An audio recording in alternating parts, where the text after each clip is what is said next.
Sound of the coffee pouring. Welcome to the Doctor's Brew. I'm your host, Dr. Abdulaziz Alkhayyat. And I'm your co-host, Dr. Bassam AlMulla. New place, huh? Look at this. Are you excited or no? I'm extremely excited. I'm a little bit nervous, I'll be honest. How come? But this table feels like an interrogation table. A little bit. And there's lighting coming down and different setup. I feel like this is too fancy for us. No, I don't say that.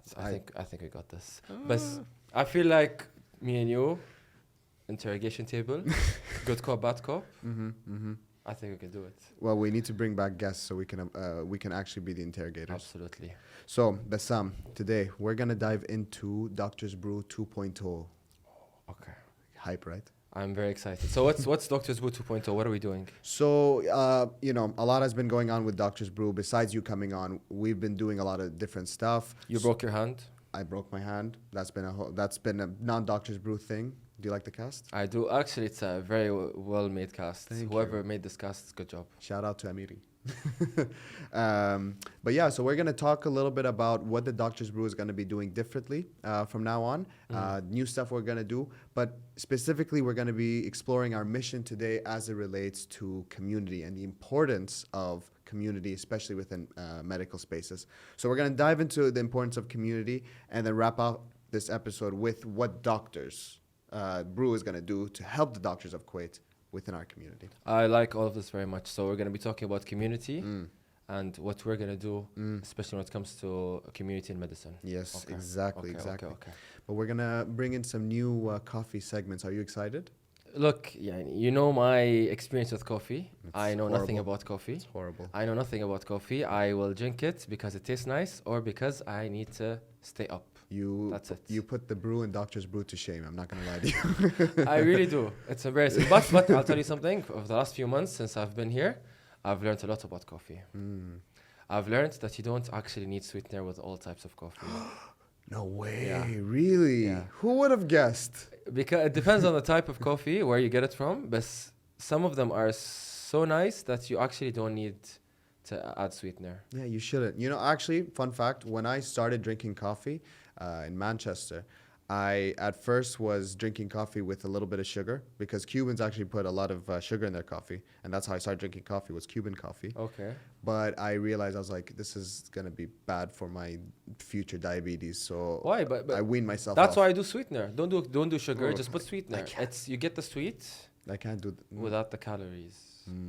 No, the taste, doesn't it bother you? No, I look for the taste. I like the sweet stuff. No, I know, but it's the sweetener versus I can't tell the difference between sweetener and Really? sugar. I can't tell. It's all sweet. You have a whole I've palate. ruined my taste buds so badly over the years with all my food stuff that I do all the time. What are you eating, bro? I eat a lot. What are you eating? I eat a lot, and when I do, I just mix everything together.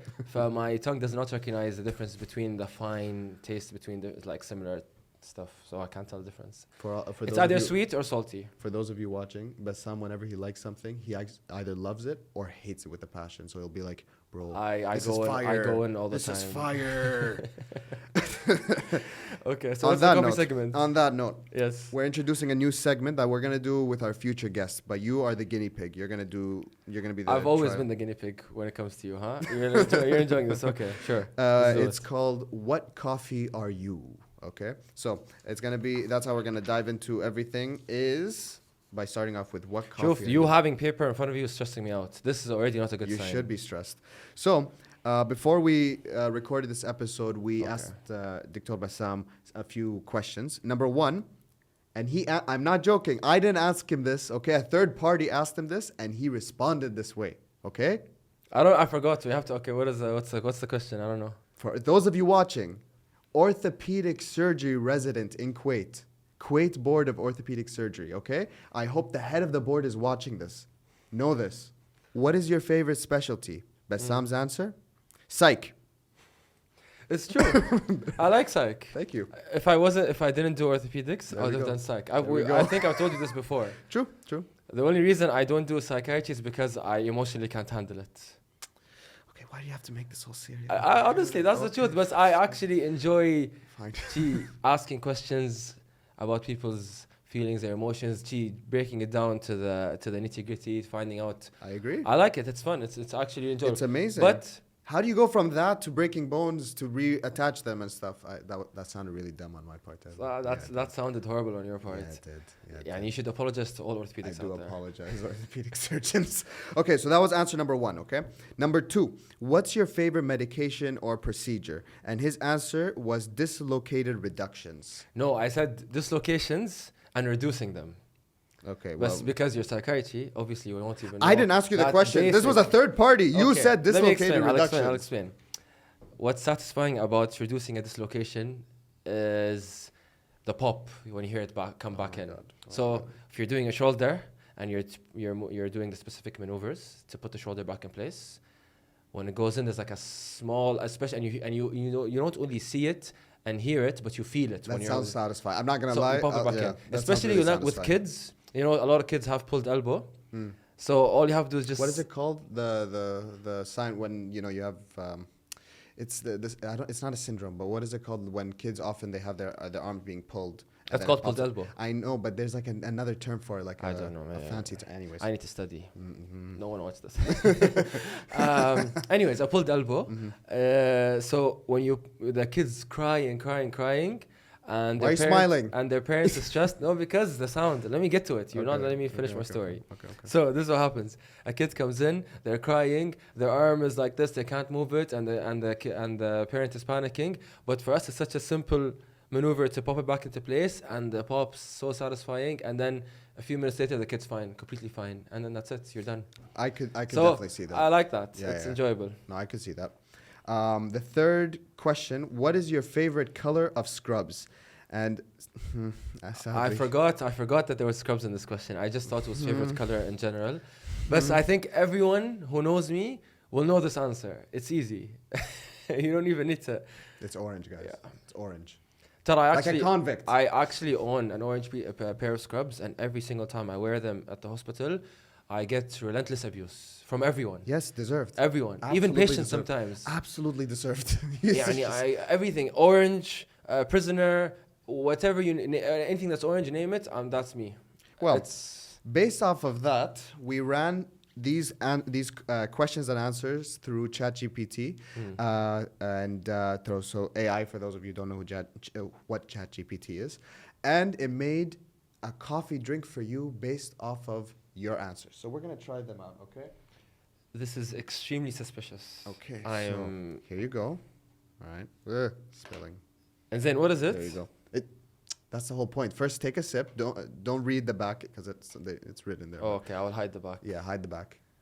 But have a sip. Loki's just You like should be. he's smiling. Everyone's smiling. It's. What did you put? Is there any human element inside? No. No human elements. No. Okay. Are you worried I found like cat poop or something and threw it in? This is nice. There we go. This is nice. So was AI correct? Yeah, I guess so. Okay. Okay, take a guess. Tell me what you think it is. Pumpkin, cinnamon. There's an element of sweet, but there's no sweetener. Okay, so I'll tell you what it is. It's sweet. It's nice. Whatever this is, it's nice. I'll tell you what it is. Okay, you're nearby. Do I need to know what this is? Is it bad? Do I need to know? No, it's fine. Okay. It's good. Tell me. The result was a salted caramel latte. You're basic. I'm disappointed. That's very basic. So basic. But let me explain why. Okay, I can see the caramel now. Now it makes sense. Psych. Salted caramel has a perfect balance of sweet and salty, which aligns with the mental balance and complexity in psychology and psychiatry. Look at that. This was from AI? AI. No, this is not me. This is why we need to be scared of AI, guys. It's not looking good. Reducing dislocations. The smooth, restorative nature of a latte reflects the precision and care in performing such a procedure. That is incorrect. I feel like it's not precise. Or it's a bit... No, it depends. Sometimes. Isn't it a bit brute, Sometimes you need to be brute. Sometimes you just need some technique and finesse. Most of the time, so it was correct. You need technique and finesse. It was correct. Yeah. Last thing, orange scrubs. While the latte doesn't have the orange directly, its warm golden tones and rich flavor evoke the vibrancy of the color. Did anyone tell you can do ASMR?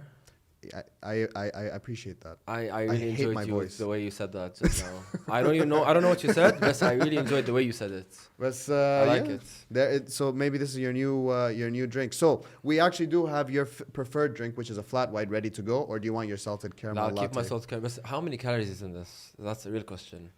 A wise man once told me, if you close your eyes, the calories don't count. I have a better quote. Never drink your calories, because that's a waste. Close your eyes and it shall have no Okay, I'll calories. have that. It's okay. Just because we're on the show right now. Well, I will, on the other hand, have my go-to drink. I'm having a cappuccino today. So And you're calling me basic. I am basic. So, Okay. Okay, fine. all right. But this coffee was nice. I enjoyed this. It's fire, right? It's going to be a fun segment. But what I'm Okay. wondering is in the future when we have guests on and it doesn't give us a nice basic answer, they give us something with like, I don't know, Tabasco. That's gonna be a problem. It's going to be a problem. I think we can't. We We need to have a puke bucket nearby in case. Right? Yeah, I think we're gonna have a lot of problems with people We in the might, future. we But it's might, okay. we It's might. okay. All right. Let's dive into community. Okay. So, what are we talking about first?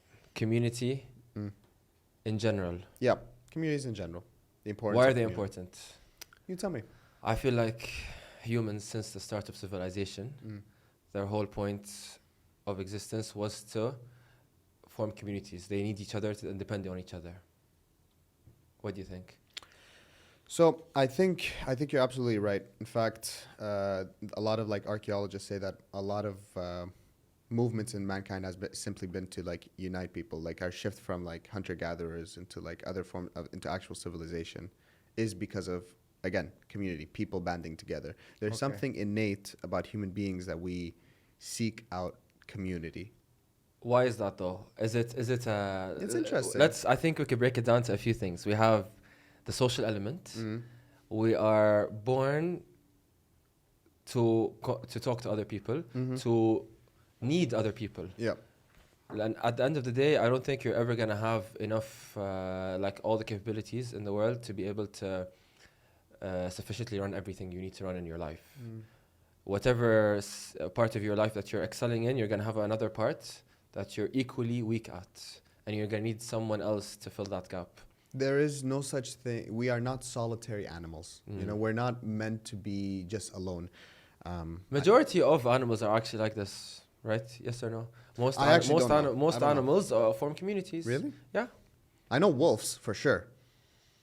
Wolves. A lot of animals form communities or at least work together to support each other. All mammals, majority of fish, insects. Look at ants. Ants have communities in the millions just beneath your house and you don't even know. True. They're very advanced. But I think it's in general any living thing, majority of them will want to form communities because that's the way of survival. I think we've been programmed. Is it a survival thing, do you think? I think that's an element. Why? Because if we are together, if one of us is hurt or needs something, the other person can help them. If you're alone, then you can't. You know, I think I actually did see a TED Talk about this. I'm trying to remember the details, but basically animals groups, they ran simulations for, you know, in terms of survival, and the groups which banded together did better than groups that didn't band together. So there is something with regards to the survival, but for me, especially coming from a more psych perspective, what I find fascinating about community is how on a psychological level, we require it. We require that connection. And it's a big protective factor, by the way. When we're doing like risk assessments for, one of the things that you have to account for is protective factors, and amongst them is social support. So someone who came in with a suicide attempt, being discharged into their home where they have people, you know, a family there to support them, to look after them, is very different to someone who, let's say, is being discharged onto let's say they don't have a home. You know, very different circumstances. Very different circumstances. This also applies in orthopedics. Yani we've had a couple of patients that, again, do not have that home support, and they've broken something, they can't mobilize. So that's something to take into consideration when it comes to discharging, who's going to come and take care of this patient, what's the plan. It's better for them to stay in hospital because if they do go home, then their mental and physical health will deteriorate. So it's something to consider with almost all specialties, actually. But you know what? Something like on the note of community, something that I feel like is an issue, even like in this discussion. Do you notice how when we've been talking about community, we've been really focusing on family, which that is an important part. Family is community. But what about wider community? See how we haven't factored that in? Yeah. Why the community still exists, it's still important because you don't only have the family aspect of it, you will also have different aspects, and that these communities form based on what a group of people combined like together. What do they like? So, for example, if you go to a gym, there's a gym community in there. You're gonna meet people that like the same things that you do, and you basically I was become not friends. expecting that. There's a gym community. That's For facts, example, absolute facts. Like, for example, if I go to a pottery class, I love pottery. Wait, what? No, I don't. I'm just making a simulation It's okay, here. just go, just lie. It's fine. You go to a pottery class and you meet people that are also into pottery. They like to make stuff. There you go. Yeah. Form the community there. A paddle now that people are banding together through that. Exactly. It can be literally anything. It can be hunting down cobras in the desert. That's still a community. And if we also tie back again to medicine here, wider community, if we think about also on a national level in Kuwait, we need to support each other because, like I was just mentioning about like patients who are discharged out into the community again after like a mental health crisis. For people who don't have maybe familial support, they need social services. This is an element of community as well because we have to all pitch in to be helping each other. Exactly, yeah. So actually something I wrote down here and it's really I wanted to touch up on was the interesting kind of line that exists between the importance of community and physical health itself. Let's say the totality of like health can be measured with years of life, right? Okay. And so there are these what they're called blue zones, right, where these regions have the longest lived populations in the world. Okay. I've heard of them. I think there's a couple in Europe, maybe in Japan. They're in random places, by the way. Like it's actually really, really random. One of them is Sardinia, Italy. Okay, that's in Italy. Okay. Yeah.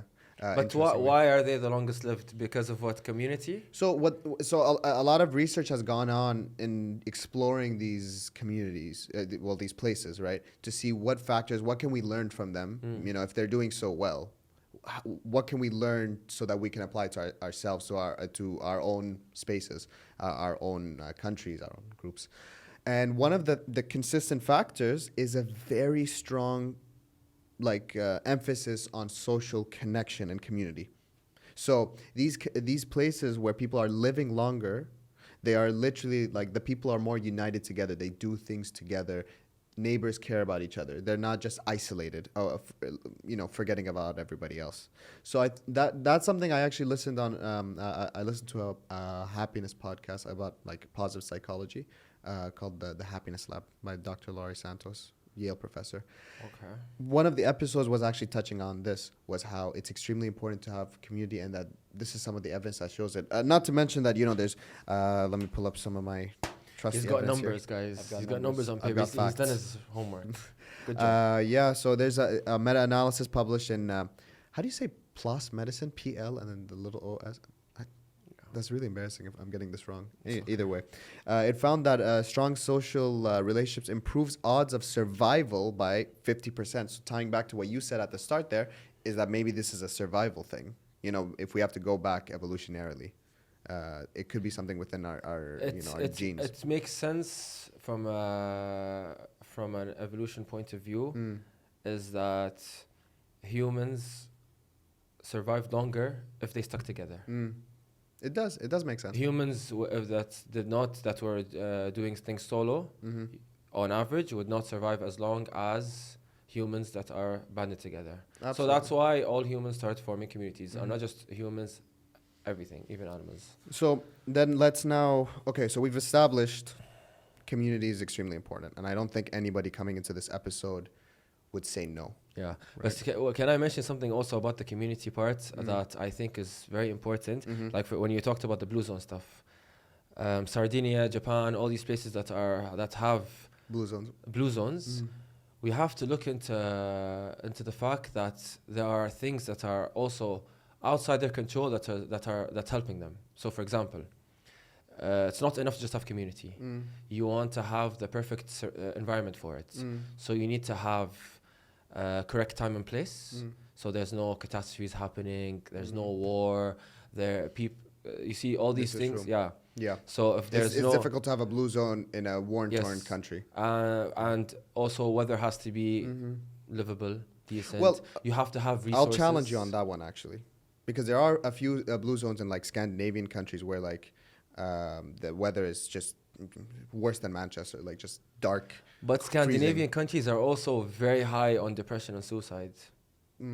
It's weird then. Very high on depression and suicide. So, but I do know they also have the highest quality of life. Contradicting. You know what? All these stats, I don't believe in any of these stats. You have to go live there in person and try it out, and then you make a decision based on yourself. Don't take his advice. Honestly, trust stats. Yeah, you have to try it yourself, and at the end of the day, it's going to be based on your personal experience. But the whole point of this is that you need prerequisites that are sometimes not in control of humans, sometimes they are, and if all of these prerequisites are met, then there is a possibility of a community to form. But can we agree that at the very least, you need to maximize whatever factors you do have in hand? Yeah, but and then at the end of the day, we're humans. We're self-destructive. We like to kill each other all the time. There's the nihilism right So you have to keep that factor also in your head at all times. That's more nihilistic. I'd say I'm more existential in the sense that I think there's a... Yeah, there is, you know, there is a sort of like innate self-destructive nature of humanity, but we're kind of net positive as human beings, you know what I mean? Like we've recently seen some of the most peaceful eras of humanity if we look hundreds of years back, right? People are living longer, quality of life across everything has increased, across the globe has increased. Life years has increased. Well, I just mentioned that. Net positive, I'd say. Debatable. Debatable. Okay. So I don't think that's the topic for today, but... For another time. For another time, definitely. So tying it back again to like medicine, what's our focus here in the Doctors Brew? Young Doctors Kuwait, the young medical community. Okay. Why though? I have thoughts. What? Why are we specifically focusing on the younger generation? I have thoughts. Okay. You want me to go first? Yes. Okay. So I think like I kind of want to talk about what I saw was a status quo of community amongst young doctors here in Kuwait. This was my impression coming from Manchester, which again, number one, could be a little bit skewed, could be a little bit biased. It's, you know, it could be very different, especially based off where you graduated from and where you're working, right? I personally found that coming back from Manchester, working here, the young doctor community in Kuwait did not have a lot of community or a lot of connection. A lot of smaller communities that go, you know, maybe within your hospital. So if, you know, a group of trainees or trainees together in like Amiri or Jabal or wherever, there's kind of that little community that quickly disbands and fizzles out. Yeah, at the moment everyone goes their separate ways. The second, you know, everyone starts splitting off, right? So there's that. And then within those, of course, people work in different units and blah, blah. So there's that. But a wider community for young doctors in Kuwait, I didn't exactly see was very present, or at least wasn't very active, and at least not very active to my eyes. This was one of the inspiration points for me for why I wanted to start Doctors Brew, is because I thought, okay, it all came down to I was learning so much from my peers. Let's make those conversations public, right? And that in this way, where I was trying to foster the community here in Kuwait, the young medical community here in Kuwait. In Manchester, for example, there was a lot of events going on for like young doctors. A lot of things that were not necessarily made by other people, but by themselves. At least that's what I found. Like there was, every time exams rolled around, how many teaching events were there run by fellow medical students, older medical students, or junior doctors or residents? A lot, right? Yeah. I didn't feel that as much here, right? No, I agree with you. I've had a similar experience. What I've noticed is that during medical school, even in the UK or here in Kuwait, you'd see that there are communities. They have, like the student associations, Yeah. and they have events, and they do all these teachings and Yeah. things for the medical students. Yes. And then you take a look at doctors, and they have their medical associations as well. A bit more scientific, a bit more about specific specialties, and they would also have their events and things like this. But then you try to see in between the young doctors, the doctors that have just graduated, trainees, assistants, even residents. There's nothing there for them. Yeah. And it can be a bit scary, especially if you're starting a whole new job and it's a very serious job. And you have to think about that, the fact that there's nothing there for the people that might be the most vulnerable. Yeah, absolutely. Absolutely. And that can lead to a lot of negative things, to be honest. Personally, my experience was that I felt very lost. I felt alone. I felt I didn't know what I was doing. I was just trying to, take it day by day, just getting through it and just trying to learn as much as possible, as quickly as possible. And it was by meeting a few friends within the same unit that I was working in. That's how I felt a bit more comfortable, because I was around people that are sharing the same values and same concerns that I had. But that's how I felt. We don't have something like that here in Kuwait. At least we didn't feel like it was there, because I'm sure maybe people who are watching this will think, oh, but there's this, there's that. At least this is our experience. So not to degrade or diminish any of the efforts that other groups or people are doing. Just this was our experience. I'd agree with you definitely on the point of feeling alone, by the way. I think that's an interesting point that you bring up. I felt very out of place. Very, very, very much out of place here. And I've had, after starting the podcast, the imposter syndrome really hits you hard, huh? In every way. It really actually does. In every single You way. don't believe it, but then it really hits you hard. You're like, what, really? Yeah. Okay. It's interesting. It actually exists, and the amount of people that feel it too.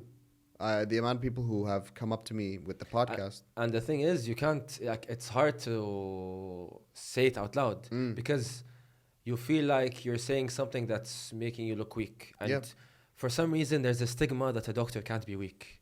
I'd argue doctors should be reflective on their weakness. Otherwise, they are they less should be powerful doctor. Okay, I like that. Put They that on should a be able mug. to recognize their weaknesses, but this is not weaknesses in terms of technique or medical knowledge. We're talking about personally weak. Feeling vulnerable. Yeah. That's I feel like that's frowned upon, or it's a stigma. Yeah. Especially, for example, in surgery. Oh, you can't act like you're tired. You can't act like you haven't slept in 3 days. You need to be locked in all the time. Yeah. For example, it's been transitioning to a bit better. Now they care more about well-being and mental health and all that. But it still needs time. It's still lacking. Absolutely. But and that's, again, tying it back to community. This is why it's extremely important to have stronger communities, because when you're feeling weak, when you're feeling lost, confused, you need somewhere to lie, rest on, You need a shoulder to cry on. You need a shoulder to cry on. Yeah, seriously, Aziz, you can always cry on my shoulder at any point. Okay, that's horrible. Definitely cut that out. Absolutely. Or keep it in. Every time you've said cut that out, that it stays in. name. Okay, fair enough. المهم, hold on, let me get the salted caramel in. That's a bit too intense. It's nice. I don't know how you made me digress so hard. I forgot even what I was saying. Community, yes. Okay. Shoulders to cry on. Anyone's shoulders except Bassam's. What's it called? When, if you're feeling like lost, confused, upset, and you have even just if it's a podcast to tune into, I hope that's what we're trying to achieve here, and say, no, we also feel this way, and this is what we did. And maybe, the thing is we're not exactly, and we need to, in this podcast, the Doctors Brew, one thing that is quite central is that we're all young doctors. We all need to approach our community with a degree of humility, right? So we're not We're not fully board certified. We've not done everything. We can give advice to the best of our knowledge, but I learn a lot from talking to people about what they think, their experiences as well. So like I've had people come up to me and ask me about the USMLEs, for example, or applying to the States. And I just chat with them. And through that conversation, the back and forth, I learned something as well. Yeah. Right? I think everyone has something to offer. Yes. And leaving your ego at the door is essential, to be honest. I like what you said there. I think that's the thing I want to highlight. That's actually the third point that we have here, which is about like how are we addressing this gap? The Doctor's Brew. How does the Doctor's Brew address the gap, which is that in Kuwait there is not enough community and educational resource for young doctors banding together, right? And the way that we're going to approach it is with what you just said. Everybody has something to offer. Yep. Not only, like even as a junior doctor, you have something to offer. And we want to create a platform and a community where everyone can be, whoever can come to show what they have to offer, help others, but also seek help themselves when they need it, right? Exactly. That's exactly what we're trying to do. We're trying to gel everyone together and take all the strengths from everyone and also offer anyone who needs help with anything when it comes to their weaknesses. Yeah. That's is a very big thing because as a junior doctor, you will have a lot of weaknesses. Yeah. Let's be honest. You have to. And these weaknesses are sometimes, you know, like I'll tell you something about myself. I've only discovered that I have these weaknesses recently because of like new events that are happening in my life. I'm like, you know what? I'm actually not the best at this particular situation, or I'm not the best at this specific topic. And it's just something that as a person, as you grow and develop, we're all in our 20s. We are still not, I would say, some are older or younger. Well, not younger, but some are older. But I feel like we have a lot to learn about life in general. Yes. Not just medicine, but life in general. And these things come with time. They come with the years. And everyone has a little piece that they can learn, right, from each other. And there's something that we can benefit from each other. But we need that platform, and that's where the Doctor's Brew comes in. Okay. We are this table. I like it. Okay. We are the table. This is our salted caramel? The salted caramel is the Doctor's. This is fire, by the way. Yeah. I'm never ordering this again, though, because of the calories. I will enjoy it now. I can sense the calories. But I'll tell you something. I'm drinking too much. Oh, I'm getting very excited. It's okay. You don't need to sleep, Adi. But yeah, so what we want to do is be able to showcase the talents and abilities of different doctors to help fellow doctors. So, for example, we have been working very hard over the past few months with a group of volunteer doctors. We have our events committee, and they've been coming up with these monthly workshops and events. For those of you who've been tuning in and attending, thank you for attending. These workshops are aimed at addressing the issues that a lot of junior doctors are facing, that they don't necessarily need advice from, a board, like people who've completed the board, but residents themselves can offer valuable advice. We did our intro to trainee year event where us as assistants, as first year residents, we're giving our thoughts and experiences for the incoming trainee batch. You don't need a professor to come in and do that, right? Yeah. We just need each other. Sometimes you need to break that barrier down. Yes. There's a barrier, especially in medicine, when it comes to the hierarchy. So like medical students, then there's junior doctors, and then residents, seniors, fellows, consultants, and there's always a barrier between each of those levels. And we're trying to form a community where we're breaking these barriers down, not in a disrespectful way, but in a way to try to band the community here and try to join forces so that we can do better, basically. And, the thing is that when you do this, I think that this is a mutually. We need to add that to the dictionary of Aziz's mispronunciations. Usually I'm the one who mispronounces things. No, I've been past 2 days. I don't know why. You need some more coffee then. You know what?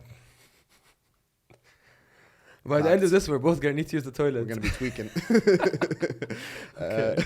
Absolutely. But yeah, it's a mutually beneficial experience. So, for example, let's say you are a resident, right?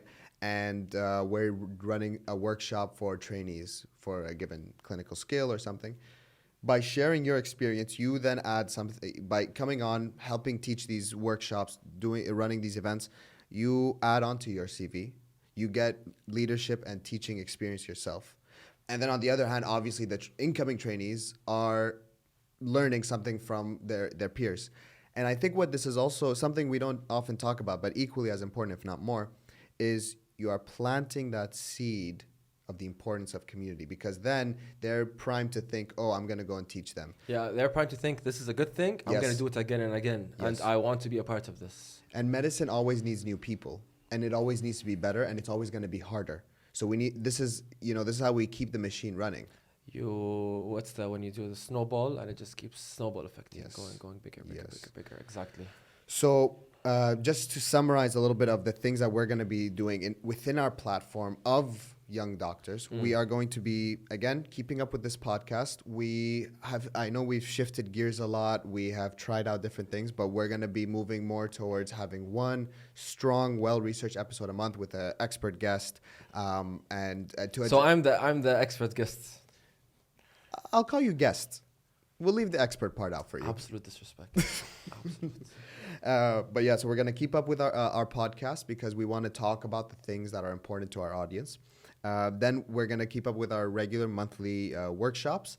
The third thing is we are going to be really focusing in on community building events, like on a more social and mental health or wellness focus aspect. So like, remember the paddle tournament we did a few months back? People loved that. Yeah. People loved being able to, just hang out with their colleagues, play some paddle, It was a good time. Yeah, I think we need more of those. We do. Like I was actually at during one of the interviews I was at recently for residency. They were talking about how the residents do retreats. They do regularly scheduled stuff. They do this.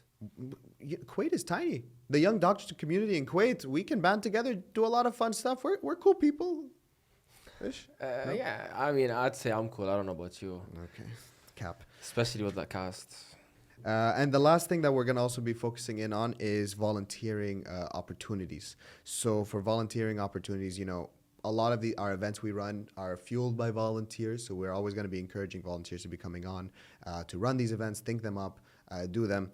And again, volunteering we can look at it on two sides here, the professional and personal side. On a personal side, it is extremely important for self-development. I learned a lot through all my volunteering experience, and it's definitely enriched my life. And volunteering is not just flying to a third world country and volunteering there. I think this is also another thing to kind of drive home. I feel like if you want to volunteer, you should be able to volunteer anywhere. And it's not just about, because I've noticed that people do the volunteering tip, but usually it's not actually volunteering. Yeah. Sadly, they go there and they just travel. Tourism. Go for the traveling part. Yeah. And you're not actually volunteering. Yeah. So get active within your own medical spaces here. If that's the type of person you want to be, then you can go for it. But I feel like there's more. It's more enriching, definitely. Yeah, it's more enriching if you actually dive in with it. Exactly. I like how we're finishing each other's sentences. Telepathy. We are. We're locked in. I was gonna say simpatico, but okay. we're symbiotic. We're like the whale and the shell that's on the whale that's cleaning it up. Okay. I don't know who's who in that. Dibs on being the whale. Okay. I think you're too tall for that for me to be the whale. So all in all, podcasts, monthly workshops, community events, volunteering opportunities. We're behind the scenes. We're going to be working on collabing a lot with local brands, people of interest, to really help enrich the community. And for all of you guys who are watching and follow our socials, please make sure to join in as a member. You get discounts on events, extremely important. And thank you for the support. And also, we want to hear you. We want to hear how we can help you best. What are the things you struggle with? How can we deliver that to you? And we will do our very best with that. Yeah? Anything to add? I think that sounds good. I like it. Yeah, so I think basically we can definitely do this. What do you Welcome think? to the Doctor's Brew 2.0. Absolutely. See that? Absolutely. That was a Hollywood I am moment. super excited. I'm hyped. I am ready to jump off this chair, but I know I'm going to be out of the frame and this coffee will spill. Because, by the way, I've already spilled this 3 times. But Yeah. we cleaned it up, so it's okay. Do we want to now close off with our our final coffee segment of the day? Okay, so our final coffee segment of the day is going to be the final sip. And it's going to be our guest telling us a story about a patient interaction that they had. And I don't know why you were so hesitant with that. You looked. I'm trying to make it dramatic. Oh. I'm trying to... I wish we can dim the Yeah, lights. I'm imagining, who's going to be the millionaire music playing in the background. And I'm like, Yeah, no, fair. So this, it's usually an impactful story. So Okay. I want to hear your story, Aziz. I want tears to come out of my eyes. Well, I don't know if it's gonna be tears, but Or it could be happy tears or sad tears. True, It's okay. true, I'm true. okay with anything. okay. I'm gonna face the camera with this so I can directly tell whoever's watching. So one of the most impactful patient experiences that I ever had was during a rotation I did in Miami. And basically, I was assigned to care for a patient who was in delirium, and they were on dialysis, actually. So the patient was on dialysis, and they were very delirious. And with the delirium came a lot of aggression, a lot of violence, a lot of anger. Every day I'd walk in, say good morning, and the patient would insult me, like really badly, and I'd just, I'd be shocked. Okay, so 1-2 weeks of this, and I'll be honest, I became a bit frustrated with it. I was getting annoyed, and that wasn't good. That was not good.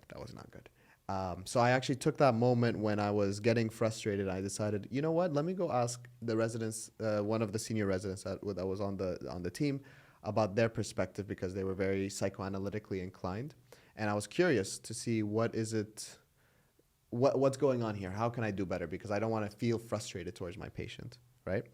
And when we talked about it, we talked about countertransference, and that's when you feel something towards the patient, like some emotion, and it's transferring back to the patient. Like the patient's acting away towards you, you're transferring it back to the patient, and that can impact management. On just reflecting on that, identifying my emotions and realizing that I was just frustrated with the condition. I was very frustrated that the patient wasn't getting better. We were trying many different techniques, and it wasn't working out. Just reflecting on that experience, on that feeling, for me, allowed me to find patience, because I was able to differentiate between the pathology and the patient, right? So I stopped. It's not that I was taking it personally, but it definitely didn't sting as much, if at all. After, when I kept going in, they would insult me, yell at me, and I'd leave. I was able to brush it off much better. And then we kept following up, kept trying different things. Eventually, I remember the exact morning, I go in, I said, good morning. And the patient looked at me and said, good morning. And then I was shocked. I was like, oh, that's new. That's crazy. Yeah. Out of nowhere. And then we keep talking, and the patient's cooperative, speaking to me. And then by the end, they said, thank you so much. I really appreciate it. And as I left, I got really emotional, because I was thinking to myself, wow, I mean, without patience, this person wouldn't have been able to get the care that they deserved, the care they needed, right? And it made me it affirmed kind of my love for psychiatry, because it made me happy to know that I'm working in a field that is truly helping a misunderstood population. So, yeah, that was a big reinforcer for me for whenever you're having a bad day with patients, just kind of swallow through and reflecting on yourself, and you'd be absolutely surprised with what you'll see on the other side. It's sometimes easy to be disillusioned and think, right, there's no hope, but no, there's always hope. And when you actually make that impact on someone's life, it's something that stays with you, and it's the thing that kind of fuels you throughout your medical career. So that's my final sip. Yeah, the tear is right here, bro. It's right here. It's about to come out. That was actually a nice story. I have a question. So, how do you, especially with psychiatry, how do you differentiate between the human Mm. and the disease or the pathology. Like as a person, because Yeah. at the end of the day, you're human too. Yeah. Like if someone's being negative towards me, they're cursing or they're shouting or they're screaming or they're looking unwell, even if I am supposed to be trained to like not respond to this, from the inside I'm gonna feel something. Yeah. You know, personally I will not feel good. I'm gonna be like, yeah, I don't want. I need to do something about this. I need to. So how do you? Because it's very hard to do, to be honest. I don't know how to do that. That's why I couldn't do psychiatry, because I can't differentiate. I can't. If I have to be honest, I think, at least for me, the way that I'm able to is when I fully understand that we're all in the same boat. Do you know what I mean? Where, sometimes it's difficult when you see patients who are going through an acute mental health episode and it's really tough on them, and it's scary, right? But when I realize, hey, we're there too. We're only a few bad days away. We're a few bad, something pops up. Mental health is not something that affects only like a few people. No, mental health issues are quite prevalent. When I start to realize, okay, no, that could be me, right? And that we're all in that same boat, it softened it a little bit. Made me really appreciate that it's not, because sometimes I feel like especially with psychiatry, people like mix in, oh, well, this person is that diagnosis. But when you have a patient who has a flu, you don't say, oh, that's a flu guy, right? But then when you have a patient with schizophrenia, you're like, that's a schizophrenia guy, and that's wrong, right? There is definitely a difference, and I think, at least for me, accepting and realizing that despite the stigma that exists socially, that we are all in the same boat with regards to mental health, helped me see that the diagnosis does not define the human being. Through that, I guess, and then that combined with exposure, right? Regardless, like, I don't know how you in orthopedics can see so much blood every day and just keep going, but I'm sure that, like, again, seeing it a million times, it gets easier and easier because, it just... No, I just like violence, that's it. Okay. Well... Purely. That's beautiful. I mean, you're getting too serious, and I had to say something because otherwise it's way too intense right now. Let's take another sip. All right. Well, I guess that was our final sip of the day. I think that's a good place to close. You want to summarize for us today what we talked about? Okay. You can say no. I know. I would love to summarize. So we talked about the fact that community in general is very important. Humans, we've established this, and that there is a gap in specifically in the medical community for junior doctors. Yes. And what the Doctors Brew is trying to do is trying to fill that gap and help promote well-being, and as well as trying to support the community of young doctors, because at the end of the day, we all need to be here for each other. Absolutely. No one can do anything alone. We're not Superman. Despite a lot of people believing it, that they are like above this. True. But Nobody I think as we get older, we start to realize how much more vulnerable we are. Because to be honest, when I was 15 years old, I felt like I was unstoppable. 10 years later, I feel much more vulnerable, to be honest. That brings to mind when we discussed your skydiving accident. Yeah, if whoever wants to hear that story, check out I think the first episode we did. Yeah. That was yeah, now I'm too scared to do that. I can't. I have too much to lose right now. I can't risk it. I'm very glad. I might do though. I might do. Okay. I might do though. There's always the adrenaline rush. You might need it. We're gonna close it's there before Bassam commits to doing anything serious, including crimes. No crimes. No crimes. Anyways, that's the last sip of coffee for the day. Thank you, Bassam. Thank you, Aziz. And guys, make sure you check out our socials. And if you want to be a Doctors Brew member, to have the first updates to our latest events and workshops. Not to mention discounts to the events themselves. Absolutely. Till next time. See you guys.